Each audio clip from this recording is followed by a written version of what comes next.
एक गांव में एक साहूकार रहता था। साहूकार के एक बेटी थी। वह नित्य प्रातः प्रतिदिन पीपल सींचने जाती थी। जब वह पीपल सींचने जाती तो पीपल के पेड़ में से लक्ष्मी जी प्रकट होती थी और चली जाती। एक दिन लक्ष्मी जी ने साहूकार की बेटी से कहा, तू मेरी सहेली बन जा।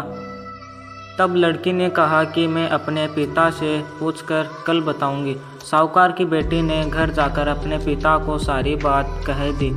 तब उसके पिताजी बोले, वह तो साक्षात महालक्ष्मी है, अपने को और क्या चाहिए, तू लक्ष्मी जी की सहेली बन जा। दूसरे दिन वह लड़की फिर गई। तब लक्ष्मी जी पीपल के पेड़ से निकल कर आई और कहा, सहेली बन जा। तो लड़की ने कहा, बन जाऊंगी, और दोनों पक्की सहेलियां बन गई। लक्ष्मी जी ने उसको खाने का न्योता दिया। घर आकर लड़की ने माँ वह पिताजी से कहा कि मेरी सहेली ने मुझे खाने का न्योता दिया है। तब लड़की के पिताजी ने कहा कि सहेली के जीमने जाइयो, पर घर को संभाल कर जाना। तब वह लक्ष्मी जी ने यहाँ जीमने गई तो लक्ष्मी जी ने उसे साल ओढ़ने के लिए दी, रुपये दिए, सोने की चौकी, सोने की थाली में 36 प्रकार के व्यंजन जिमाए। जिम कर जब वह जाने लगी तो लक्ष्मी जी ने पल्ला पकड़ लिया और कहा कि मैं भी तेरे घर जिमने आऊँगी। तो उसने कहा, आ जाइयो। वह घर जाकर चुपचाप बैठ गई। तब लड़की के पिताजी ने पूछा कि बेटी सहेली के यहाँ जिम कर आ गई और तू उदास क्यों बैठी है? तो उसने कहा, पिताजी, लक्ष्मी जी ने मेरा इतना स्वागत सत्कार किया है, अनेक प्रकार के भोजन कराए, परंतु मैं कैसे जिमाऊंगी? अपने घर में तो कुछ भी नहीं है। तब उसके पिता ने कहा कि गोबर मिट्टी से चौका लगाकर घर की सफाई कर ले, 4 मुख वाला दिया जलाकर लक्ष्मी जी का नाम लेकर रसोई में बैठ जाना। लड़की अपने पिता के कहे अनुसार सफाई करके लक्ष्मी जी का नाम लड्डू लेकर बैठ गई। उसी समय उस नगर की रानी नहा रही थी।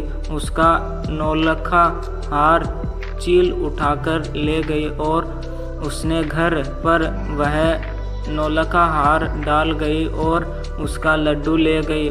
बाद में वह हार को तोड़कर बाजार में गई और सामान लाने लगी तो सुनार ने पूछा कि क्या चाहिए? तब उसने कहा कि सोने की चौकी, सोने का थाल, साल दुसाला दे, मोहर दे और सामग्री दे, 36 प्रकार का भोजन हो जाए, इतना सामान दे। सारी चीज़ें लेकर बहुत तैयारी करी और रसोई बनाई। तब गणेश जी से कहा कि लक्ष्मी जी को बुलाओ आगे। गणेश जी और पीछे पीछे लक्ष्मी जी आई। उसने फिर चौकी डाल दी और कहा, सहेली चौकी पर बैठ जा। जब लक्ष्मी जी ने कहा सहेली चौकी पर, तो राजा रानी के भी नहीं बैठी, किसी के भी नहीं बैठी। तो उसने कहा कि मेरे यहाँ तो बैठना पड़ेगा। फिर लक्ष्मी जी चौकी पर बैठ गई। तब उसने बहुत खातिर की।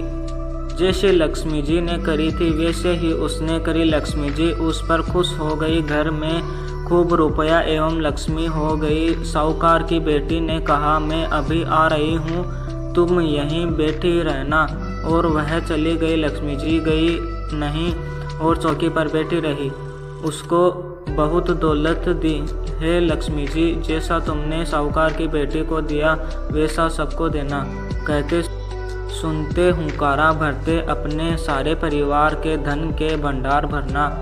पीहर में सुख सौभाग्य देना, ससुराल में आपसे प्रेम देना, बेटे पोते को तरक्की और गुणवान होने का आशीर्वाद देना। हे लक्ष्मी माता, जो भी आपकी कहानी सुने उनके कष्ट दूर करना, दरिद्रता दूर करना, सबकी मनोकामना पूर्ण करना। जय बोलो माँ भगवती देवी लक्ष्मी माता की जय हो। Thanks for watching this video. Like, share and subscribe and hit the bell icon.